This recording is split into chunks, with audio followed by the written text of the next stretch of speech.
नाज़रीन, आप देखें लाइव डॉक्टर शाहिद मसूद और मैं हिज़ारा अंसारी। बहुत सी खबरों, बहुत से तज्जियों और बहुत सी तहकीकात के साथ एक बार फिर हाजिर हैं। एक स्ट्रेटेजिक डायलॉग पाकिस्तान का अमेरिका के साथ होता है, लेकिन हमारे पास इत्तलात मौजूद हैं कि पाकिस्तान में फौजी बगावत होने जा रही है। इत्तलात मौजूद हैं, क्या वाकई जनरल राहील शरीफ नवाज शरीफ हुकूमत का तख्ता उलटने जा रहे हैं?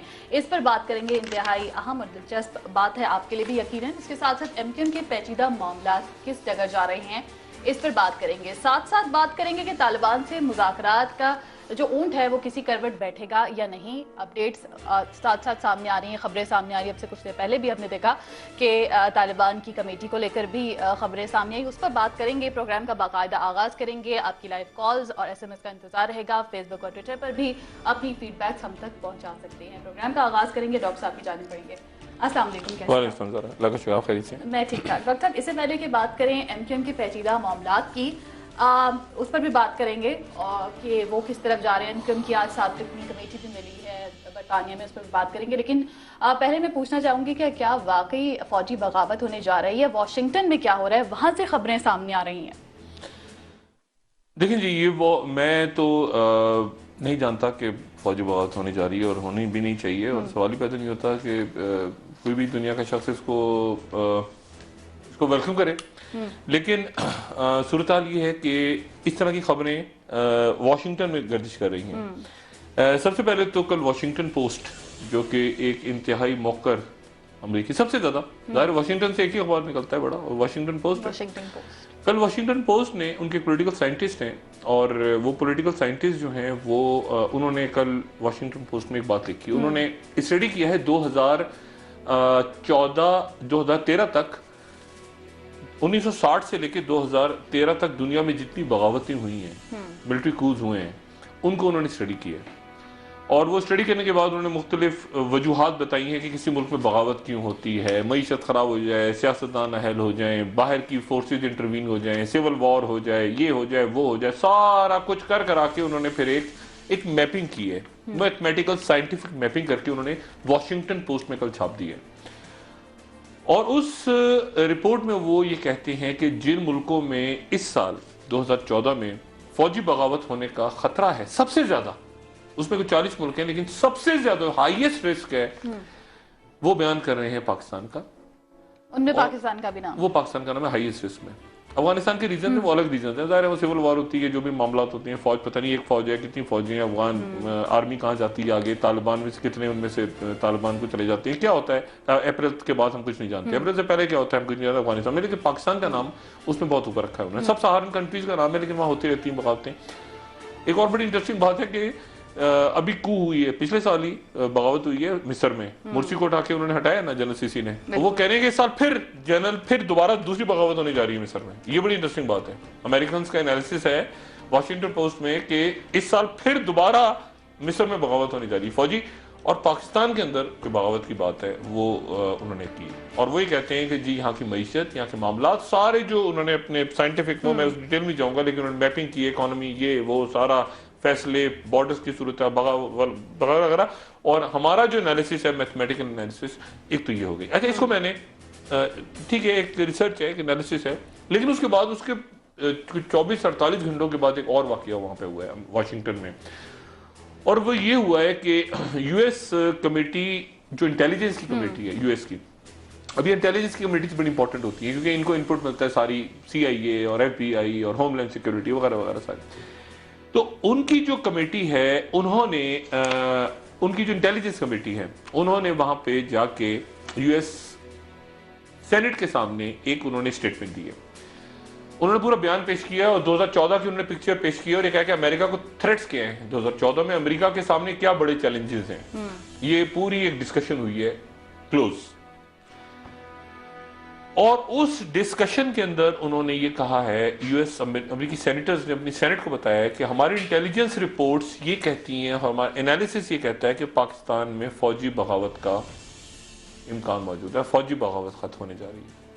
ये मैं नहीं कह रहा, ये वाशिंगटन पोस्ट वाली रिपोर्ट को भी छोड़ देंगे। अमेरिकन सेनेट इंटेलिजेंस कमेटी ने अपने सेनेट के क्लोज डोर्स के अंदर ये बात की। इंतहाई अहम बात है, इसको नजरअंदाज तो नहीं किया जा सकता। नहीं, ये अमेरिकन का एनालिसिस देखिए, एक होती है रिपोर्ट आती है, जैसे मैंने कहा वाशिंगटन पोस्ट को पढ़ा, अच्छा अब मैं अपनी भी बताऊं, मेरी जब बात होती है वहां पे और भी लोगों की बात हो रही है, तो एक कोल्ड शोल्डर उन्होंने दिया हुआ है। जैसे स्ट्रेटेजिक डायलॉग है, आपको याद है जो स्ट्रेटेजिक डायलॉग शुरू हुआ था हमारे मोहतरम, हमारे सर के ताज सरताज अजीज, बिल्कुल, उसका हमारे सर के आउटकम ताज क्या हुआ वो भी, वो ऐसे बेड़ा गर्क हुआ है वहां पे। वो उन्होंने ऐसी तस्वीर, आपने तस्वीर बॉडी लैंग्वेज देखी, सरताज जी भी हंस रहे हैं, ख्वाजा आसिफ क्यों हंस रहे हैं किसी को नहीं पता, वो कैरी को भी नहीं पता वो क्यों हंस रहे हैं, वो हंस रहे हैं ख्वाजा आसिफ। तो एक नॉन सीरियस किस्म का डायलॉग में हुआ, उन्होंने सिर्फ इतनी एक पाकिस्तान को दे दिया कि आप बड़े आपका न्यूक्लियर बड़ा महफूज हाथों में, वो इस तरह की बातें निकाल देते हैं ना, गुडी गुडी करना होता है। जब वो पाकिस्तान को डराना होता है, तालिबान इधर है, अलकायदा इधर है, वो पाकिस्तान डर गया, उन्होंने कहा न्यूक्लियर वेपन अच्छे हैं आपके, अच्छा कुछ हो गया, जमहूरियत अच्छी हो, ये फजूल बातें हैं सारी। ये जो बयान होते हैं ना इस तरह के, उसामा बिन लादेन, ये जो वाकया हुआ ना 2 मई का, 1 मई का हुआ एक्चुअली, मैं उसको यहाँ पे 2 मई कहते हैं ना, 2 मई असल में वहां 1 मई थी, अमेरिका में उसको 1 मई कहा जाता है, एबटाबाद के वाकये को 1 मई कहते हैं, वो हम लोग 2 मई कहते हैं, टाइम का डिफरेंस है। तो वो जो 2 मई 1 मई का वाकया है, उसके अंदर जो है वो, आप अजीब बात ये देखें कि उससे एक हफ्ता पहले टाइम मैगजीन, एक हफ्ता पहले का जो टाइम मैगजीन है, उसमें दुनिया की चंद अहम तरीन शख्सियात में और इंपॉर्टेंट तरीन शख्सियात में जनरल पाशा का नाम है, DGISI का, और उसके एक हफ्ते के बाद डेट होगी। तो ये बयान में आना छोड़ें। मेरे लिए जो तशवीशनाक बात है वो ये है कि US सेनेटर्स की इंटेलिजेंस कमेटी कह रही है बात, फॉरेन रिलेशंस भी नहीं, इंटेलिजेंस कमेटी बात कह रही है, अपने सेनेटर्स को बयान कर रही है कि पाकिस्तान में जो सबसे बड़ी थ्रेट है उसके बाद क्लोज करके एक सवाल जवाब का सेशन हुआ है, उसकी भी कोई इतला है। अब मैं वो यहाँ इसलिए नहीं कहना चाहता कि वो कहेंगे पैनिक फैल रहा है, सब कुछ फैल रहा है, लेकिन ये खबरें चूंकि अखबार में आने वाली हैं, ये आ गई हैं, खुदा जाने सुबह छपेगी, मेरे पास अभी है इतला। अमेरिकन सेनेटर्स ने अपनी कमेटी में पाकिस्तान की फौजी बगावत को डिस्कस किया है, और उसमें उन्होंने कहा है कि मियां नवाज शरीफ साहब जो हैं, उनकी पॉलिसीज, माशी हालात वगैरह वगैरह जो भी पैरामीटर्स है, ये काम है जलीलाबाद जिलानी साहब का, जो कि वहाँ सफीर हैं, जिनका कोई ताल्लुक नहीं है नवाज शरीफ साहब से, जो कि एस्टेब्लिशमेंट के आदमी है। मियां नवाज शरीफ को क्या पता वहाँ कौन है। वाजी शमसुल हसन साहब भी पीपल्स पार्टी के बैठे हैं, पता नहीं किसके बैठे हैं। तो मियां साहब चूंकि बाहर उनका कोई है ही नहीं सिलसिला, जो साकदार साहब आते हैं वो बस साकदार भी हैं, और खुदा जाने सरताज अजीज भी हैं, ख्वाजा आसिफ भी हैं। तो एक अजीब व गरीब सी सूरत हाल है। तो उस सूरत हाल में वहां पे वाशिंगटन में ये डिस्कस हुआ है, उनकी सेनेट की इंटेलिजेंस कमेटी ने ब्रीफ किया अपने हाउस को कि पाकिस्तान में फौजी बगावत होने जा रही है। लेकिन जब ऑपरेशन की बात हुई थी डॉक्टर साहब, तब तो मियां साहब ने आकर कहा था ये कि फौज और हुकूमत एक पेज पर है, जब ऑपरेशन की बात हो रही थी तालिबान को लेकर। लेकिन इसको भी कोट किया गया है उस रिपोर्ट में, ये भी कहा गया कि पब्लिकली तो मियां साहब ने ये कहा है, लेकिन फिर खदशात वार्निंग भी दे दी गई रिपोर्ट में। देखिए, होता ये है ना कि ये हमेशा इस तरह होता है, एक पेज पे है, कौन एक पेज पे है, कौन कहाँ पे एक पेज पे है, तो सियासी बयान है ना। ये तो ऐसे ही है कि पाकिस्तान और अमेरिका, वो पाकिस्तान और चीन वो अजल से अबद तक इत्तेहादी रहेंगे, वो जैसे निकाह पे नहीं होता हम साथ साथ रहेंगे अगले जन्म में, ये फजूल सी बातें बिल्कुल। एक पेज कौन सा खाक पेज है। आप मियां नवाज शरीफ साहब, पाकिस्तान में सबसे ज्यादा वेल इन्फॉर्म्ड आदमी कौन होता है मुझे बताएं, सबसे ज्यादा इतलात किसके पास होती है? DGISI के पास। मुशर्रफ साहब के वक्त में DGISI थे general Ziauddin Bhatt, most inform आदमी, उसको मियां नवाज शरीफ ने आर्मी चीफ बनाया कि ये DGISI, इसके पास सबके पास सारी खबर होगी। वो DGISI साहब को जब पहना रहे थे, तारे लगा रहे थे यहाँ पे उनके, तो बगावत हो गई। यानी DGISI को भी नहीं पता, DGISI को उसकी करने से बंदूकें, यानी यहाँ क्या होता है सिस्टम। मोहतरमा लेकर आ गए जनरल कल्लू, और उनको कल्लू से पूछा उन्होंने बुला के, अपना शम्स कल्लू साहब से, हमीदुल साहब पूछा कि सब खैर है, उनका सब खैर है, बगावत हो गई, गवर्नमेंट टूट गई। ये इस तरह नहीं होता, अल्लाह ना करे पाकिस्तान में ऐसा हो। लेकिन जने शरीफ साहब भी कम आते हैं टीवी पे, वो अभी तक आए भी नहीं है शायद, उनकी तस्वीरें मैंने एक आध देखी है, वो इधर उधर। बिल्कुल, वो एक तो ISPR जनरल बाजवा साहब से मैं एक आध दिन मिलने वाला हूँ, ये पता नहीं जनरल बाजवा साहब भी हमारे ISPR के माशाल्लाह को अजीब हो गए, उनकी तस्वीर शायद अफरीदी के साथ आ जाती है, अगले दिन दौरा करते हुए थोड़ा ISPR को भी मेरे ख्याल से एक आध दिन में मिलकर उनको भी तरफ समझाएंगे कि जरा थोड़ा सा वो सही करें मामला। लेकिन ये है कि ISPR भी कुछ फॉरेन ऑफिस बनता जा रहा है, रवायती किस्म के बयान दे रहा है, जरा दम पकड़े और थोड़ा सा जरा चीजों को टेक करके। जैसे पिछले दिनों ये हुआ, उनको जाके मारकुट लगी ना, ये जो गुंडा नासिर थे, ये जो आप चेक पोस्ट पर लगे, ISPR बिल्कुल ISPR का कोई रोल नहीं था। ये उल्टी सीधी खबरें निकलना शुरू हो गई, उसके बाद जाके मीडिया ने जरा थोड़ा, मीडिया में तो बैठा है ना एक से एक फितना, तो ये मार दिया, वो मार दिया, बेगुनाह मर गए, फलां मर गए, फलां मर गए, कुछ नहीं हुआ था। वहां जाके क्रिमिनल्स को मारा था और बड़े अच्छे टारगेट अचीव किए थे। ये जो भी टारगेट ऑपरेशन हुआ था ये खजूरी चेक पोस्ट पे, तो ISPR थोड़ा सा दम पकड़े जरा, और ठीक है एक्सटेंशन वगैरह मिल जाएगी बाजवा साहब को, ऐसा कोई मसला नहीं है, लेकिन काम अपना ठीक करें मेरे ख्याल से। डॉक्टर साहब, दूसरी डेवलपमेंट पर चलते हैं। तालिबान टॉक्स को लेकर, कमेटी को लेकर बात की है, कहाँ पर खड़ी है? मौलाना अब्दुल अजीज साहब के हवाले से ये बयान सामने आ रहे थे कि उनसे कांटेक्ट किया जा रहा है ताउन के लिए मेजर आमिर साहब की जानिब से। उस बारे में मैं आपसे जानना चाहूँगी कि मेजर आमिर मीडिया पे नहीं आ रहे हैं, इज्तनाब कर रहे हैं, लेकिन आपकी उनसे इस हवाले से कोई बात हुई हो, आपको कुछ मालूम हो, इन दोनों का ताल्लुक के हवाले से भी जानना चाहूँगी। मेरी अभी बात हुई मेजर आमिर साहब से। अच्छा। मेजर आमिर साहब से मेरी अभी 15 मिनट पहले बात हुई। ये तालिबान कमेटी को, इस पूरी कमेटी में असल आदमी मेजर आमिर है, ये आप ज़हन में रखें। इसमें असल आदमी ना इरफान सिद्दीकी है ना रहीमुल्लाह, इसमें असल आदमी मेजर आमिर है, ठीक है। जो अपने जो उनका हल्का अहबाब है, जो उनके राब्ते हैं, जो उन पर ट्रस्ट है लोगों को। रसूल शाह मोहम्मद साहब के बारे में कल मैंने बताया था कि वो ऐसे ही एक हैं। रहीमुल्लाह यूसुफ बड़े क्रेडिकल आदमी है, सॉफ्ट आदमी है, वो ज़्यादा उलझते नहीं है इन मामलों में, शरीफुल नफ्स आदमी है। मेजर आमिर साहब अच्छे ज़रा अग्रेसिव, पुराना आईएसआई का बैकग्राउंड और अच्छे बड़े नफीस आदमी है। मिडनाइट जैकॉल में उनका नाम आता रहा बीबी की हुकूमत गिराने के लिए, लेकिन उसके बाद उनके ताल्लुकात अच्छे हो गए जरदारी साहब से। जैसे मैंने बताया था डीजीआईबी की, वो कहते हैं कि ऑफर हुई, और मुझे अच्छी तरह पता है कि वो मिलते थे डॉक्टर कयूम सुमरो से, जरदारी साहब से उनकी जाती मीटिंग होती थी, ये मेरी अपनी नॉलेज में। मेजर आमिर साहब जो हैं वो असल रोल प्ले कर रहे हैं। दो शख्सियत अब्दुल अजीज नाम के जब नाम आए ना, तो आप भी और नाज़रीन से गुजारिश है कि जरा कंफ्यूज ना हो। एक है मौलाना अब्दुल अजीज। मौलाना अब्दुल अजीज साहब वो हैं जो लाल मस्जिद वाले हैं, ठीक है ना, जो अब्दुल रशीद साहब के भाई थे और भाई हैं, और अब्दुल रशीद साहब वहाँ पे उनको शहीद कर दिया गया था। और अब्दुल अजीज साहब जो हैं वो उसके बाद वो बुरका और सारा किस्सा हुआ, वो लाल मस्जिद के हवाले से। दूसरे हैं शाह अब्दुल अजीज। शाह अब्दुल अजीज जो हैं वो बड़ा इंपॉर्टेंट कैरेक्टर हैं। वो हैं शाह अब्दुल अजीज जो समीउल हक साहब के बड़े करीबी साथी हैं, और 2002 में इलेक्शन लड़के कौमी असेंबली में पहुंचे थे। अच्छा। और जिनके और फिर उसके बाद 2008 में कत्ल हो गया था, यहाँ पे पोलिश इंजीनियर को मार दिया गया था, तो शाह अब्दुल अजीज साहब को अरेस्ट कर लिया था 2009 में ऑपरेशन के दौरान। और बड़ी तस्दीक, हाँ, और उनके कर्क से ताल्लुक है, उनको सामने लाके बड़ी तस्दीक हुई थी और उनको बड़ा तमाशा हुआ था, फिर रिलीज हो गए थे। शाह अब्दुल अजीज साहब बड़े गहरे आदमी, बहुत गहरे, और बड़े उनका बड़ा असर और रसूख है अलकायदा के सर्कल्स में भी, तालिबान के सर्कल्स में भी, अक्रॉस द बॉर्डर दोनों तरफ, और बड़े सोचियो बड़े एक जबरदस्त आदमी है। अब मेजर आमिर साहब ने मुझे ये कहा, मेजर आमिर साहब का मैं कोट कर रहा हूं, मेजर आमिर साहब ने मुझे कहा कि शाह अब्दुल अजीज साहब ने, वो वाले शाह अब्दुल अजीज करक वाले और तालिबान वाले, नॉट लाल मस्जिद, शाह अब्दुल अजीज साहब ने फोन किया है मेजर आमिर को और कहा है कि मेरी दुआएं आपके साथ हैं। मौलाना अब्दुल अजीज जो हैं, अब मौलाना अब्दुल अजीज साहब का क्या ताल्लुक है मेजर आमिर साहब बड़े क्लोज हैं। मैंने पहले भी आपसे कल भी ये अर्ज किया था कि इस कमेटी में ऐसे अरकान मौजूद हैं जो एक बड़ी कारोबारी शख्सियत के बड़े करीब। मेजर आमिर साहब बड़े करीबी दोस्त हैं मलिक रियाज साहब, जो हमारे मुल्क के एक जाना पहचाना नाम है, जिन हवालों से भी मैं उसमें नहीं जाना चाहूंगा। मलिक रियाज साहब एक साहब हैं। अब मलिक रियाज साहब के बड़ा क्लोज है मेजर आमिर। और लाल मस्जिद का जो वाकया हुआ, तो लाल मस्जिद के वाकये के बाद मस्जिद के साथ जो हुआ वो सबने देखा। मौलाना अब्दुल अजीज और उम्मे हफ्जा और ये जो बच्चियां वगैरह थी सारी, इनको मलिक रियाज साहब ले गए। उसको मलिक रियाज साहब को असाइन किया आपकी स्टैब्लिशमेंट ने। मलिक रियाज साहब माशाल्लाह स्टैब्लिशमेंट के साथ, यानी साहब और भाई और सारा तो है ना मलिक रियाज साहब को पुराना सिलसिला। अभी करंट तो शरीफ साहब के साथ कोई बैगेज नहीं है, लेकिन पहले तो बड़ा बैगेज रहे, नहीं मालूम।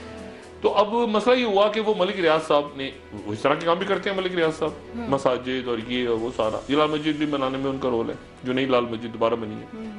तो ये उनकी फैमिलीज को वहां ले गए, यानी बैरियर टाउन का ये जो मलिक साहब का इलाका है जो उनका ये वहां रहे मौलाना अब्दुल अजीज साहब, और वहां पे सारा।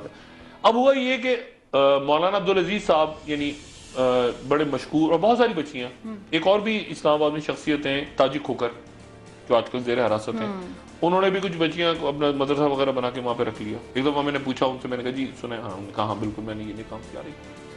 अब मेजर आमिर साहब जो है वो, अब खुदा जाने क्या मामला हुआ कि कल अचानक एक खबर निकल पड़ी और चलना शुरू हो गई कि मौलाना अब्दुल अजीज से राब्ता किया है मेजर आमिर ने, या पता नहीं मेजर आमिर ने मलिक रियाज से राब्ता किया है कि मौलाना अब्दुल अजीज से मेरी बात करी, ये छपकी टिकट चलना शुरू हो गए आज भी वाली खबर। अच्छा, उसके बाद वो मेजर आमिर को आके पब्लिकली कहना पड़ा कि मैंने कोई राब्ता नहीं किया, मौलाना अच्छा, अब मुसीबत ये है कि वो कह रहे हैं, अब मुझे नहीं पता, मौलाना अब्दुल अजीज साहब का टिकट चल रहा है। अब मौलाना अब्दुल अजीज साहब जो है बड़े प्यारे जबरदस्त आदमी है, इनके मैंने खाना खाया था जब ये लाल मस्जिद ऑपरेशन में, तो बताऊंगा बाद में, क्योंकि ऑपरेशन के दौरान मैं अंदर था मस्जिद में, आपको शायद याद हो, मैंने ही सारा अंदर से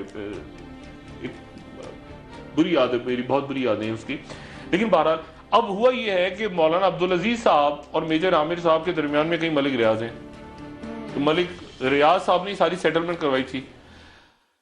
अब वो मौलाना अब्दुल अजीज आपने टीवी पे आके कहना शुरू कर दिया, और आगे जब मेजर आमिर को मजबूरन, हालांकि कल ये मीटिंग में डिसाइड हो गया था कि कोई टीवी पे नहीं आएगा, मेजर आमिर साहब को टीवी पे आना पड़ा। तो इस कमेटी में वो कहते हैं ना, अच्छा आज मैं इंतजार करता रहा सारा दिन के इरफान सिद्दीकी साहब कब जलवा अफरोज होंगे, उन्होंने कहा था मैं रोज ब्रीफ किया करूंगा।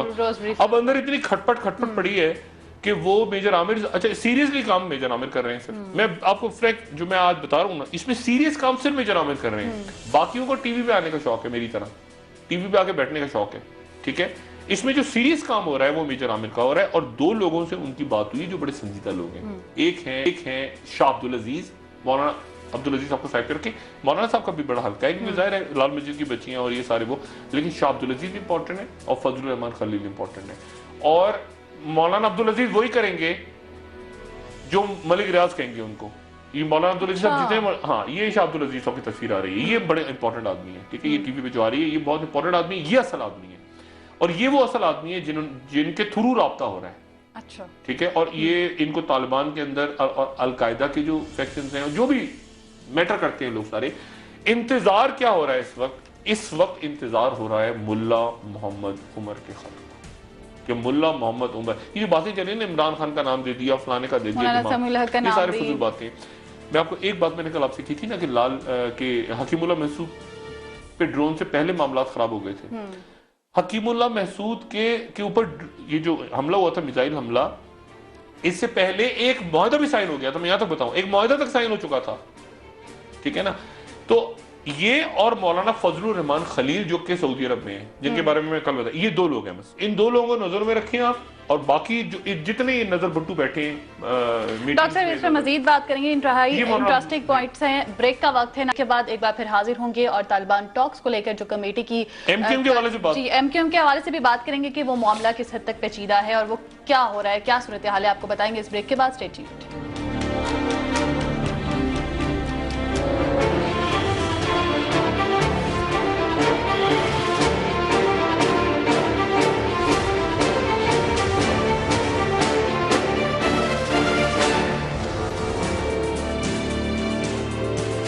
ब्रेक के बाद आपको एक बार फिर खुशामदीद कहेंगे। मुत्तहिदा कौमी मूवमेंट के मामला क्या हैं और ये पेचीदा क्यों होते जा रहे हैं, अब इस पर बात करेंगे।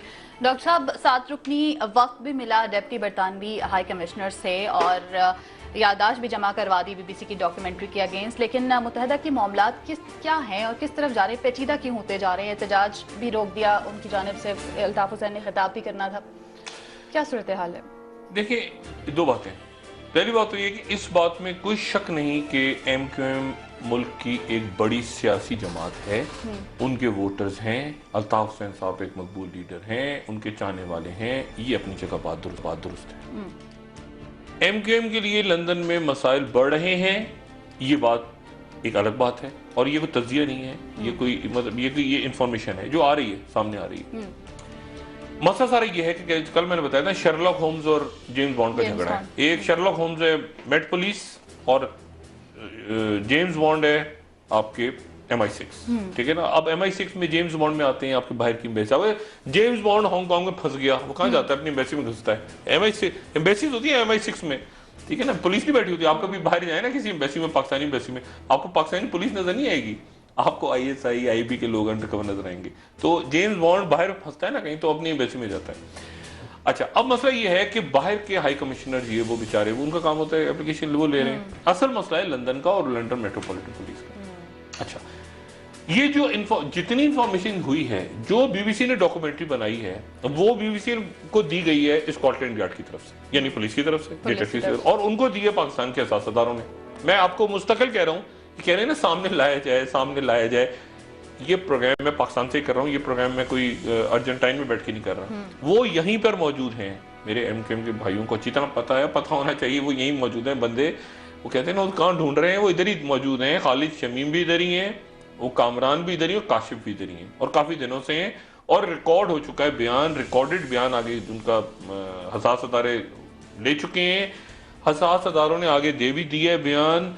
और आप ये देखें, मेरी सिर्फ गुजारिश सुने, इफ्तिखार हुसैन साहब जो कि अल्ताफ हुसैन साहब के भतीजे कहा गया, अभी वसीम अख्तर साहब ने कहा कि उनके दूर के रिश्तेदार हैं जो भी हैं, जिनको वो कह रहे हैं कि उनका दिमागी तवाज़ुन दुरुस्त नहीं, चले जो भी दुरुस्त नहीं है, लेकिन वो मीटिंग्स में तो बैठते रहे ना साथ, एमक्यूएम की लंदन की मीटिंग्स में। इफ्तिखार हुसैन साहब को कहाँ से अरेस्ट हुआ किया गया था? बाबर गौरी साहब कहाँ से? वो कनाडा से आ रहे थे लंदन, पाकिस्तान से जाते हुए तो नहीं पकड़ा ना।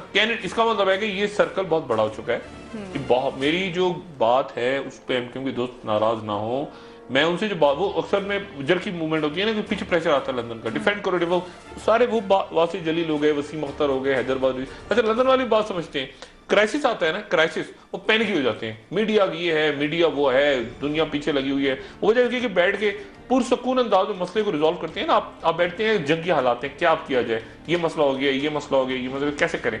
एक होता है गुस्से में आ जाए, इसको गालियां उसको गालियां, लटरम पटरम और गंद होती है और गड़बड़ होती है बीच में। अब मसला ये है कि अब एमक्यूएम ने ठीक किया, इस वक्त एमक्यूएम ठीक कर रही है, पिछली दफा ठीक नहीं किया था, वो कराची का जलसा वलसा मार कुटाई वो गलत हुआ, अभी तो एमक्यूएम ठीक कर रही है। प्रॉब्लम ये कि इसमें से कैसे निकला जाए, इसमें से निकलने के लिए कानूनी माहिरीन हो। अगर बीबीसी ने गलत फिल्म चलाई है, मैं कब कह रहा हूँ बीबीसी ने सही चलाई है, बीबीसी को सरकारी फंडिंग होती है बाय द वे, अपना बरतानिया की, मतलब वो ऑटोनोमस, बिल्कुल ऑटोनोमस अदारा नहीं है वो, उसको वहां की ब्रिटिश ब्रॉडकास्टिंग कॉर्पोरेशन को ब्रिटेन की फंडिंग होती है।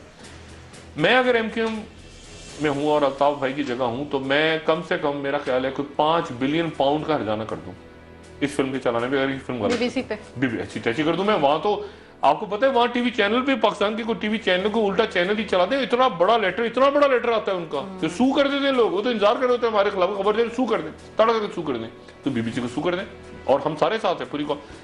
मतलब कोई गड़बड़ है, उस गड़बड़ को अब वो फरूक नसीम बेचारे को ऐसे आगे, वो फरूक नसीम शरीफ आदमी यहाँ से सेनेटर, उनको सेनेट बन गया, सेनेटर बनने की नहीं है ना, ऐसे तो नहीं कि गुडी वो बेचारे इधर गया उधर जा, उनको भी पता फंसे हुए मैं, उन्होंने बरतानवी लोग क्या को भी जवाब दे रहे हैं वो बेचारे। मामला ये है कि MI6 और उनका झगड़ा है और मामला बिगड़ रहे हैं, और मामला उस वक्त से मैं बार बार ये बात कह रहा हूं कि ये बंदे पकड़े कब गए, ये बंदे चौधरी निसार के वक्त नहीं पकड़े गए, ये बंदे रहमान मलिक साहब के वक्त पकड़े, जिनका ऐसे जप्पी मारते हैं ना अल्ताफ भाई, ऐसे करके जप्पी, जो उनसे मुलाकात करने जप्पी मारते हैं, ये उनके वक्त में पकड़े गए।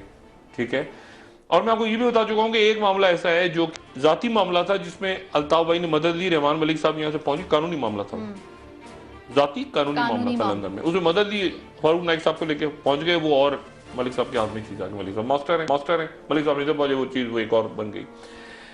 इसके अलावा कारोबारी मामला भी हैं, इसके अलावा बिजनेस डॉक्यूमेंट्स भी हैं, इसके अलावा और भी बहुत इतना बड़ा जत्थे के जत्थे जमा है जो कि अजाब बना हुआ है। ये हमारे बहुत से एमक्यूएम के दोस्त नहीं बात पर कर पा रहे हैं, उनके भी जैसे ऐसे मोटे मोटे जत्थे बने हुए हैं, जैसे गत्थे होते हैं ना, जमीनें फलाना लटरम पटरम ये वो पैसा वैसा। अब मसला ये कि आप जब असाइलम लेते हैं ना बाहर जाके, उस वक्त आगो जी आए नू आपको बुलाते हैं, बाहर के मुल्क बाहर के एस्टेब्लिशमेंट, आइए तशरीफ लाइए, सबके वारी, ये पकड़ी पासपोर्ट पकड़ी, आपको नजर में रखते हैं, आपके वीक पॉइंट्स इकट्ठे करते रहते हैं, आप जो मर्जी करें जाके, गया जी वो आप कहते कितना प्यारा मुल्क है यार, नोट जहां उनको वक्त आता है ना वो एकदम से वो झाड़ते हैं नीचे, जब दराज खोलते हैं फाइल निकाल के ये रख लेते हैं, इसने ये किया था, इसने ये किया, ऐसे नहीं, आप कहते हैं ये क्या बात हो गई, तो वो सारा का सारे पलंदे उनके पास है। इसलिए आप इसको कानूनी तौर पे देखें, नंबर 1। नंबर 2 बात बड़ी इंपॉर्टेंट है कि वो जो एमक्यूएम भी कह रही है बात कि आखिर इतने सालों से क्यों नहीं, अब क्यों हुआ, यही मेरा सवाल है कि ये एमक्यूएम को पता होना चाहिए, और उनको पता है कि इस वक्त क्यों हो रहा है, पहले क्यों नहीं हुआ, इस वक्त क्यों प्रॉब्लम आ रही है लंदन में, पहले क्यों नहीं आई। और मैं फिर अपनी बात दोहराना, मैं बार बार कह चुका हूं, अल्ताफ भाई को चाहिए कि अपनी मौजूदगी में, ये मेरा मशवरा है, मैं बार बार, मैं समा पे भी कह चुका हूं, 6 महीने पहले भी कहा था, अब दोबारा कह रहा हूं कि वो किसी एक को अपनी प्रेजेंस में, अल्ताफ भाई की सेहत ठीक नहीं है जेन्युइनली, और एस्टेब्लिशमेंट्स में, इंटरनेशनल एस्टेब्लिशमेंट्स में इस बात पे कंसर्न है। अब जो मर्जी गाली दें, मुल्क रियासतें एस्टेब्लिशमेंट्स की चला रही होती हैं, सारे मुल्क चला रही होती हैं, ठीक है ना, बरतानिया को भी उनकी कोई अपना गॉर्डन ब्राउन नहीं चला रहा, वो तो कह रहे हैं जान को खतरा है, वो तो कहेंगे पॉलिटिकल बयान, जान को तो मेरी भी सबकी जान को खतरा है ना, मेरी भी जान को खतरा है, ये मुशर्रफ साहब नहीं कह, मुझे दिल का दौरा पड़ सकता है, मुझे भी पड़ सकता है दौरा, भाई सबकी जान को खतरा है, मैं भी बैठे बैठे कुर्सी गिर जाए मैं मर जाऊं, तो जान को सबके खतरा है।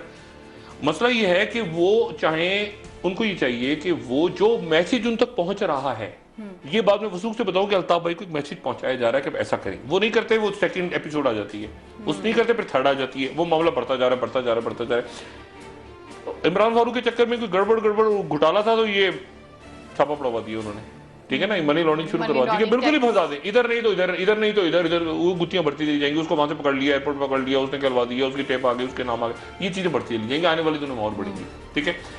इसलिए अल्ताफ, और बीच में मैं बताऊं, बीच में अब मैं बहुत बड़ी बात करने लगा, बीच में अल्ताफ भाई को अच्छा मैसेज भी भेजा गया, इस्टेब्लिशमेंट ने अच्छा मैसेज भी भेजा। अब आपको ये अच्छा मैसेज कैसे भेजा? बिल्कुल ऐसे भेजा कि एक सीट, अब मैं बहुत अजीब सी बात करने लगा हूं, लेकिन एक सीट बाकायदा अल्ताफ भाई को मैसेज पहुंचाया गया कि ये सीट आप नहीं जीत रहे, लेकिन ये सीट भी आपको दी जा रही है। अच्छा। कौमी असेंबली की सीट अंदरूनी सिंध की बाई इलेक्शंस में दी गई, ठीक है। मैं नहीं चाहता एमके मेरी तर्दीद करे इस बात की, मगर इसको रखें, मेरे पास भी बातें, उनके पास भी बातें, इसको रखें। यहां तक बात गई, इस हद तक इस्टेब्लिशमेंट ने कहा कि ये कोई जो बात वो मैसेज दे रहे हैं उस बात में सॉफ्टनेस आ जाए। एक सीट भी अंदरूनी सिंध के इलेक्शंस में, वो इलेक्शंस फौज की निगरानी में हुए थे, यहां तक मैं कहता, वो सीट बाई इलेक्शंस की एमके ने ले ली और मैसेज दे दिया लंदन में कि सीट भी आपको दी है।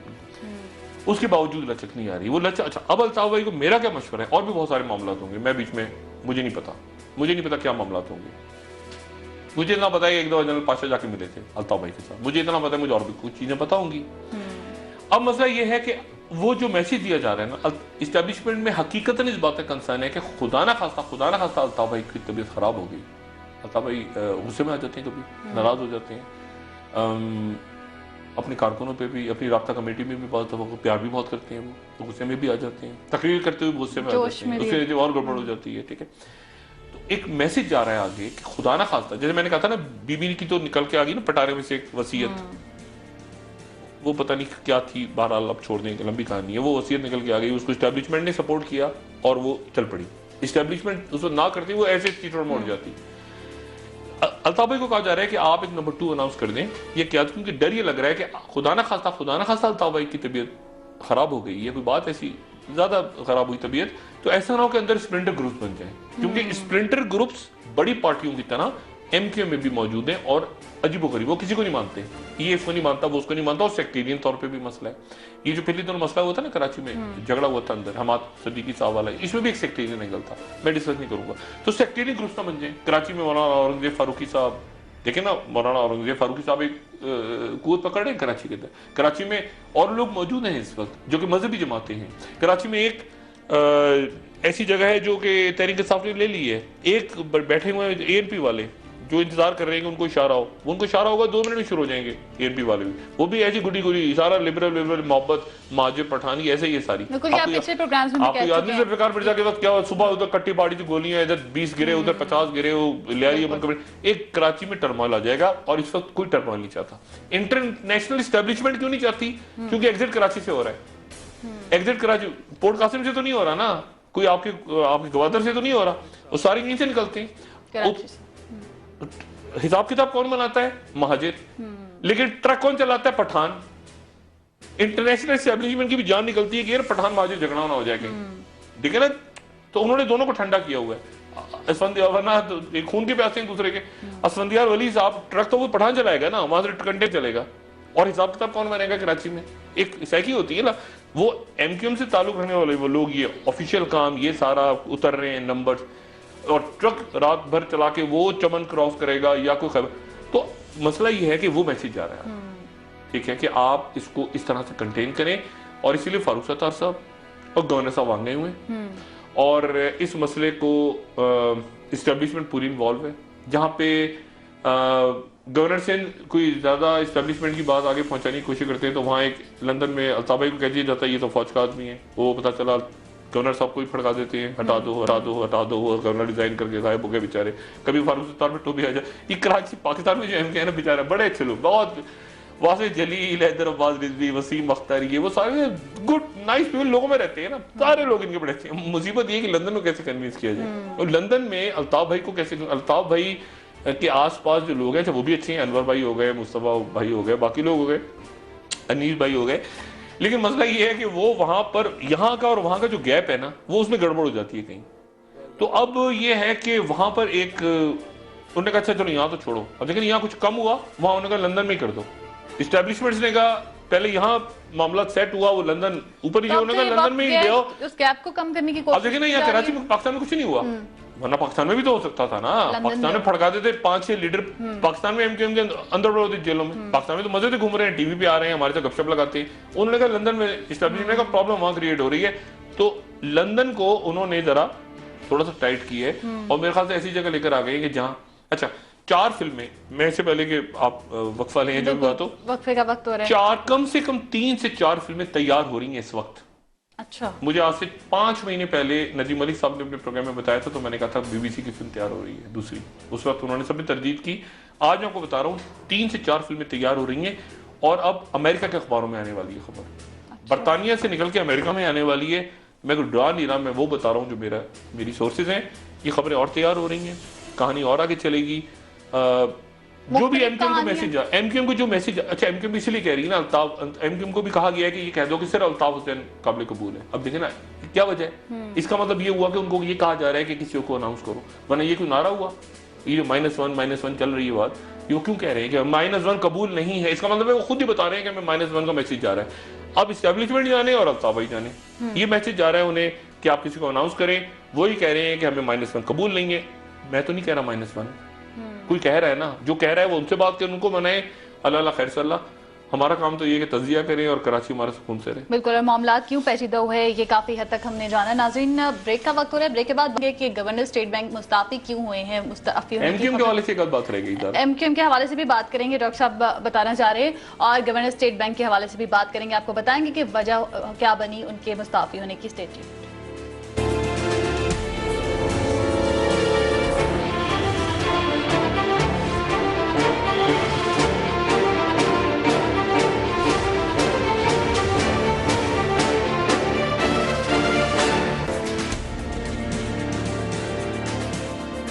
नाज़रीन, ब्रेक के बाद आपको एक बार फिर खुशामदीद कहेंगे। बात करेंगे नई हुकूमती तकर्रियाँ तनाज़ात का जो रिवाज है वो कायम करती जा रही हैं, क्या वजूहत हैं। इससे पहले चेयरमैन नादरा का मामला हमारे सामने आया, चेयरमैन कैमरा, चेयरमैन पीसीबी और गवर्नर स्टेट बैंक के मुस्ताफी होने की भी बात सामने आई, क्या वजूहत है, इस पर बात करेंगे। डॉक्टर साहब, इससे पहले कि मैं इस टॉपिक पर जाऊँ, ब्रेक से पहले आपने कहा कि एमक्यूएम से मुतालिक एक और बात आप बताएंगे। देखिए, एमक्यूएम ने अच्छा किया कि एक तो आज अपनी उन्होंने एहतजाज को और कर ले गए वो, क्योंकि मैसेज गालिबन ये कराची को बंद नहीं होना चाहिए।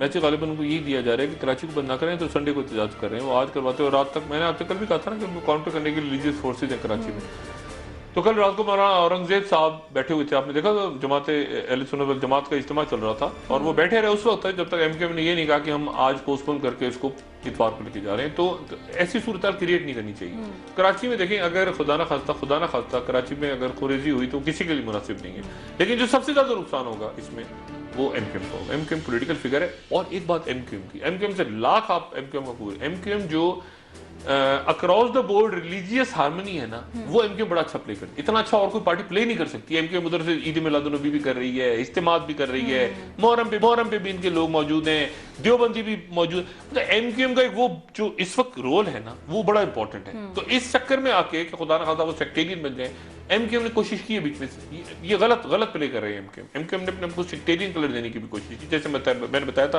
पिछले दिनों एमक्यूएम ने सेक्टेरियन कलर देने की कोशिश की, फिर उससे निकले, उससे अच्छा वो निकले एहतराम थानवी साहब के साथ देवबंदी हैं, उनके साथ तस्वीर उतरवाई, बहुत अच्छा किया अल्ताफ भाई ने।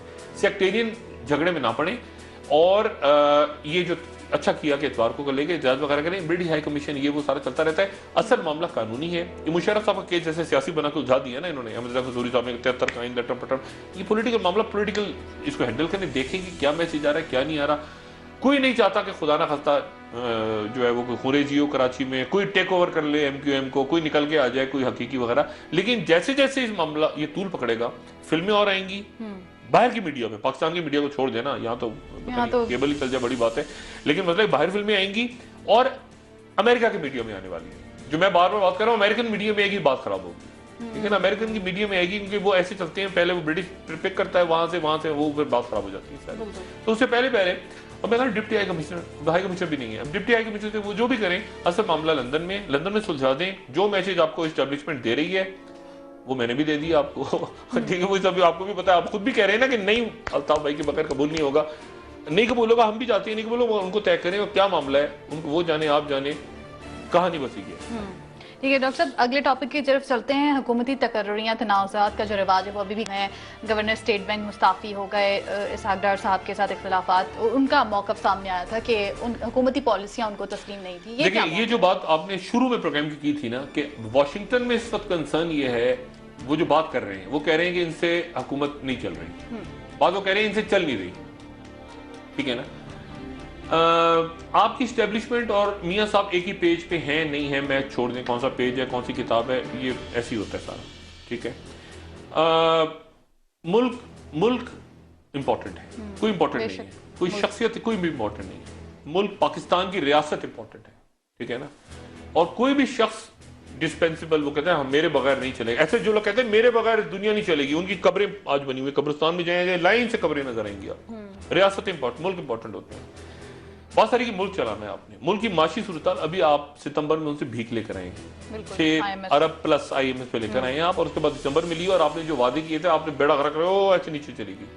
अभी यासीन अनवर साहब का है, इसहाक डार साहब को तो नहीं अच्छे लगते, वो खुदा जाने क्यों नहीं अच्छे लगते, मेरे बड़े अच्छे बहुत अच्छे इसहाक डार, बड़े सॉफ्ट आदमी, अच्छे आदमी है, लेकिन बहरहाल इसहाक डार साहब जो वजीर बनते हैं तो वजीर हो जाते हैं हमेशा, हर वजीर होता है, वजीर नहीं होता तो कुछ और होता है, फिर वो अवाम में हो जाता है। इसहाक डार साहब का मसला यासीन अनवर साहब का खराब हुआ। इसहाक डार साहब ने कहा कि इस आदमी ने किया करप्शन, और यासीन अनवर साहब का पॉइंट ऑफ व्यू ये है कि मेरे ऊपर प्रेशर डाला जा रहा था कि 100 अरब रुपया में छाप के ये जो फलाना बैंकों से निजी बैंकों से उठाऊं और गवर्नमेंट की स्कीमों में लगा दूं, ये जो स्कीमें चल रही हैं सारी कर्जा वर्जा, ये वो यूथ लोन, ये लैपटॉप शैपटॉप इसमें डाल दूं, मैंने इनकार कर दिया तो इस्तीफा हो गया। ये 4 आपके स्टेट बैंक के गवर्नर्स हैं, 4, ये चौथे गवर्नर हैं जो मुद्दत पूरी होने से पहले रिजाइन कर गए। वो हफीज कारदार चले गए, वो उससे पहले वो डॉक्टर शमशाद अख्तर चले गए, मतलब ये सारे जो हैं ये एक एक करके चलते चले जा रहे हैं। और इनके कोई बेटे का एक्सीडेंट हो गया था, ये सिंगापुर चले गए थे, वहां से वापस आए, पता एक और डिप्टी गवर्नर लगा दिया, वही जैसे तारिक मलिक के साथ हुआ था, इन अ बैड टेस्ट।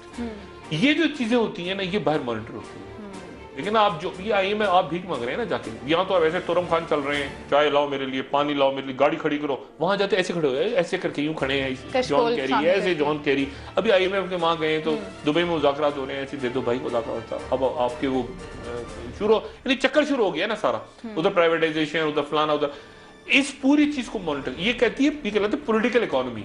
मैंने एक दिन पूछा, मैं यहाँ बात नहीं करना, ब्रीफिंग हो रही थी जनरल कैनी की, मैंने जनरल कैनी से सिर्फ एक सवाल पूछा, मैंने कहा जनरल साहब मुझे ये बताइए, अगर आज आपका इंडिया से आप खुल जाए आपका ईस्टर्न बॉर्डर, खुदा ना खास्ता, वेस्टर्न बॉर्डर वैसे ही आपका हॉट है ना वेस्टर्न बॉर्डर, ईस्टर्न को भी मैं हॉट ही समझता हूँ, वहां से छेड़खानी होती रहती है इंडियंस की तरफ से। मैंने एक सवाल हो जाए, क्या चीजें होती हैं आपकी क्या चीज इंपॉर्टेंट, असला तो इंपॉर्टेंट नहीं होता, असला तो होता है, असला फौज तो इराक में भी थी, क्या इंपॉर्टेंट, मोरल इंपॉर्टेंट होता है, फौज क्या मोरल है, कौन क्या मोरल है, इकोनॉमी कैसी है, बिजली किस तरह चलेगी, ब्लैकआउट, मोरल। अब आपने सभी को ठुस कर दिया, एक निकम्मा आता है उसके सुपर निकम्मा आके बैठ जाता है, सुपर निकम्मा जाता है उसके टेट्रा निकम्मा बैठ जाता है आके, यानी चोरों का टोला बिठाया हुआ आपने सारा, ये किस तरह क्या होगा। जनरल कैनी साहब ने उसी तरह हाथ में आता तो बाहर जाके सिगरेट विगरेट पी करने का डॉक ये तरह बात तुमने मुझसे, वो मैं नहीं कहना चाह रहा, लेकिन मसला ये सारा कि मुल्क ने भी तो चलना है ना।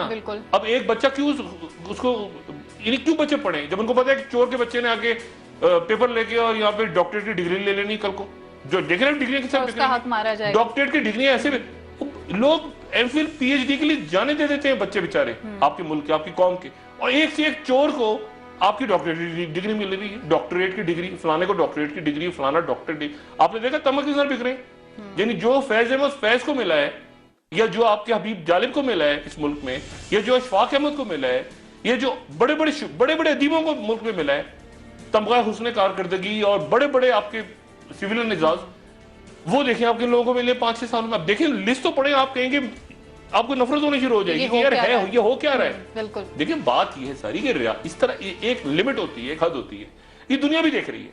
अब छोड़ दें, अब क्या हुआ है, बगावत हुई ना, मुर्सी को फेंक दिया उठा के उन्होंने, मुर्सी इलेक्टेड आदमी था, मुर्सी को फेंका उठा के, $10 बिलियन दे दिए उनको अरब मुल्कों ने, मुर्सी को तो नहीं दिए, फौजी को के बाद दिए। इसलिए जो पॉलिटिक्स लिमिट होती है, ये सिंध में भी सूरत हाल है। सिंध में भी यही, मैं आज आपके प्रोग्राम में रिकॉर्ड कह रहा हूँ, लोगों का ख्याल है कि सारे कब्जे वब्जे, ये खेल वेल, सारा पैसा बाहर निकल गया, एक एक चीज अंडर वॉच, ऐसे बटन दबेगा और गड़बड़ जैसे आप कहते हैं माइक्रोस्कोप के नीचे। नहीं, एक एक चीज माइक्रोस्कोप के नीचे है। ये डिप्लोमेटिक बैग, आपके ख्याल से इनमें पैसा जाता है तो क्या मैं अब बात नहीं करना चाह रहा, ये डिप्लोमेटिक बैग में लोग पैसा बन के जाते हैं ना कि डिप्लोमेट चेक नहीं हो रहा, इसके तरीके हैं बड़े, ये भी बड़ा मॉनिटर होती है एक चीज, कैश कहाँ गया, कौन किधर गया, क्या हुआ सारा। तो बात सारी ये है कि इसको हमने किस तरह से आगे चलाना है, मियां साहब ने किस तरह से इकोनॉमिक पॉलिसीज करनी है, किस तरह से, मतलब है कि इसको वो खुश नहीं है, वो से मुराद मेरी अमेरिका नहीं है, वो से मुराद मेरी ये है कि उनके पास पल्स जारी है कि पाकिस्तान के अंदर बेचैनी है, इनसे लोगों से काम नहीं हो रहा। मियां साहब के लिए क्या चीज इंपॉर्टेंट है? मियां साहब ने एक काम तो बहुत अच्छा किया है और बहुत अच्छा किया काम, और वही उन्होंने ये किया है कि उन्होंने ये मुज़ाकरात की कमेटी बना के कम से कम ये फौरी तौर पर ऑपरेशन, लेकिन उसके साथ ही मैसेज क्या जा रहा है वहां पे, वजीर उनके प्राइवेटली क्या कह रहे हैं कि ऑपरेशन होने जा रहा है, ऑपरेशन होने जा रहा है, मारा मारी, जिसके नतीजे में नॉन सीरियस नजर आ रही है। हर आदमी कह रहा है कि ये कमेटी, मैं भी ये कह रहा हूँ, मूवमेंट्स हो रही है ना, एक गुस्सा है कि यार क्या मतलब है, क्योंकि 6 महीने आपने ऐसे गुजार दिए, 6 महीने के बाद आपने एपीसी की पटारे में से क्या निकाला, ये इरफान सिद्दीकी है, ये मेजर आमिर हैं, ये मेजर आमिर ने कहा सलीम साफी से, सलीम साफी ने कहा मैं नहीं आऊंगा, उसने कहा तू आ जा, उसने कहा तू आ जा, अब फरमाइशी टिकट चल रहे हैं, कई टिकट फरमाए, टीवी चैनल से फोन कर करके फरमाइशी टिकट जो है वो, हाँ इमरान खान का भी आ रहा है, इमरान खान आना चाह रहे हैं, उनको भी शामिल करें, उनको शामिल कर दिया जाए। इमरान को पता नहीं, अब इमरान मैं तो समझ नहीं सकता करूँ, अब समी उलग चले गए तो इमरान खान आ जाए, इमरान खान को मतलब इसको हेड करेंगे इरफान सिद्दीकी साहब और नीचे बैठेंगे इमरान खान, इमरान, मतलब कुछ समझ नहीं आ रहा। आपने इरफान साहब के कॉलम्स पढ़े, इरफान, मतलब ये अजीबोगरीब बात है।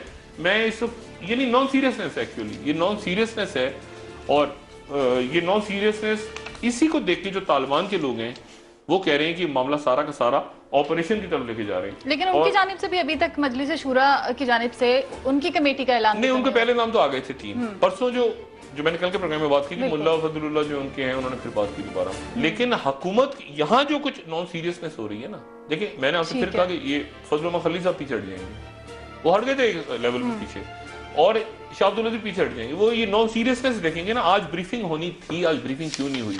आज होनी थी ना, इरफान सिद्दीकी साहब को ब्रीफिंग दी नहीं, क्यों नहीं दी? क्या प्रोग्रेस हो रही है? वो उन्होंने कहा दिनों में हो जाएगा मामला तय, हफ्तों में, महीनों में नहीं, सालों में, दिनों में। रोज की ब्रीफिंग देना, आज क्या हुआ, कल क्या हुआ, परसों क्या हुआ। आज तो तनाजात खड़े हो गए, अब्दुल अजीज साहब कह रहे हैं कुछ और, सलीम साफी साहब ने कॉलम लिख दिया, मुझे बुलाया गया था, मैं नहीं आया, फलाना, जो एक अजीब प्रोसेस है। और पॉलिटिकल फिगर्स, ये बात मैं पहले कह चुका हूं, अमेरिकन को और बाहरी बात भेज चुकी हैं, बार बार ये बात कह चुकी हैं कि जी हम करवाने को तैयार हैं। मैं आपको मिसाल, एक बड़े पॉलिटिकल लीडर का नाम ही नहीं था तालिबान की तरफ, उनका नाम डाला गया, नाराज ना हो जाए मौलाना फजलुर रहमान साहब, उन्होंने कहा मेरा नाम भी डाल दें, तालिबान की तरफ से नाम आ गया, हालांकि नाम ही नहीं था। डॉक्टर साहब, सोशल मीडिया पे भी ये तालिबान की जानिब से जो कमेटी में नामों का मुतालबा किया गया, वो नाम सामने आ रहे हैं। इमरान खान साहब का नाम तालिबान की तरफ से डालने के लिए कहा जा रहा है, मौलाना समीउल हक साहब का नाम आ रहा है, मुफ्ती किफायतुल्लाह साहब का नाम आ रहा है, प्रोफेसर इब्राहिम का नाम सामने आ रहा है तालिबान की जानिब से, और मौलाना अब्दुल अजीज साहब का नाम भी सामने आ रहा है। तो ये क्या है तालिबान की जानिब से उनकी कमेटी? उनके तो दिल चाहेगा ना शाहिदुल्लाह शाहिद साहब नाम दे दें 15, देखे ना, मतलब है कि आपने कुछ चीज कर, मैं कह रहा हूँ नॉन सीरियसनेस है दोनों तरफ से, इस तरफ से चूंकि है तो उस तरफ से भी है। अब उधर तालिबान की तरफ से नाम आ जाए, उनकी तरफ से नाम आ जाए कि जी आप वीना मलिक का नाम डालें हमारी तरफ से, क्या होगी? देखिए नॉन सीरियस एटीट्यूड है ना, नॉन सीरियस एटीट्यूड हो रहा है ना। इनका नाम डाल दें, उनके वो कह रहे मैं नहीं आना चाह रहा, मेरा नाम इसका डालेंगे तो मेरा बैठेंगे। ओ भाई, उससे पूछा आपने इमरान खान का नाम डाल, इमरान खान से पूछा, तो इमरान खान ने, मैं कह रहा ना इधर से चूंकि नॉन सीरियसनेस शुरू हो गई है शुरू, बदकिस्मती जो नहीं होनी चाहिए थी। ये कमेटी के नाम, जो कमेटी के नाम नॉन सीरियसनेस हुई। चौधरी सार पुल आउट किया उन्होंने, आप वो देखें, वो पिक्चर देखी आपने, चौधरी सार को साइड पे बिठाया हुआ है, वहां आगे बैठे हुए इरफान साहब, जो हमेशा वजीर आज़म के साथ बैठे रहते हैं, वजीर दाखिला, वो पीछे उन्होंने ब्रीफिंग नहीं दी। चौधरी साहब अभी तो बोले नहीं इसके ऊपर कि क्या हुआ क्या नहीं हुआ, वो खामोश होकर गायब हो गया। आज इरफान साहब भी सामने नहीं है, मेजर आमिर से वो बेचारे मेजर आमिर लगे हुए अपनी जगह, वो कॉलें कर रहे हैं, वो फजल खलील साहब सऊदी अरब से आ जाएंगे, आते आते देर 5 तारीख को उन्होंने वापस आना है, वो आएंगे। शाह अब्दुल अजीज साहब ने कहा, मुझे मेजर आमिर ने कहा कि मैंने फोन किया, हमें उनसे मेरी दोबारा मुलाकात होगी, वो कहते हैं मुझे मेरी पूरी ब्लेसिंग्स शाह अब्दुल अजीज साहब ने दी, लग रही दी हूँ, क्योंकि मेजर आमिर खलीदी किरदार है। मैंने कहा मेजर आमिर पे सारा घूम रहा है, ये नाम मेजर आमिर ने दिए हैं, रहीमुल्लाह यूसुफ सही, ये वो सारे, सलीम साहब, मेजर आमिर खलीदी किरदार है, उनको कामयाब होना चाहिए। वो अगर, और एक उनकी पर्सनैलिटी की खास चीज वो बड़ी जल्दी यानी छोड़ भी देती है। वो देखेंगे नहीं कि नॉन सीरियसनेस हो रही है, वो कहेंगे खुदा हाफिज, अलग हो, वो अलग हो गए, बदकिस्मती। इस प्रोसेस को, पीस प्रोसेस को आगे जाना चाहिए, खास तौर पे उस वक्त तक जब तक बहुत सी चीजें क्लियर ना हो जाए, और खासतौर पे अफगान इलेक्शन। ठीक है, पीस प्रोसेस को आगे और बहुत चीजें हैं बीच में बम फटेंगे, अल्लाह ना करे, बीच में धमाके होंगे, सब कुछ होगा, क्यों और फोर्सेस भी है ना बीच में। ये चर्च पर अटैक किसने किया था, ठीक है ना, और बहुत इंटरनेशनल इस्टेब्लिशमेंट फोर्सेस भी है बीच में, उनसे बच के मुज़ाकरात को आगे बढ़ाएं। ठीक है डॉक्टर साहब, हम भी दुआ गो हैं, बहुत शुक्रिया आपका कि जो भी फैसला हो वो मुल्क और कौम की बेहतरी के लिए हो। नाज़रीन, प्रोग्राम का वक्त खत्म हो रहा है, आपकी फीडबैक का इंतजार रहेगा। मेरी तरफ से आपको खुदा हाफिज। डॉक्टर साहब आप अपना दोस्तों रिश्तेदारों गिरदो नवाह के लोगों का सब ख्याल रखिएगा।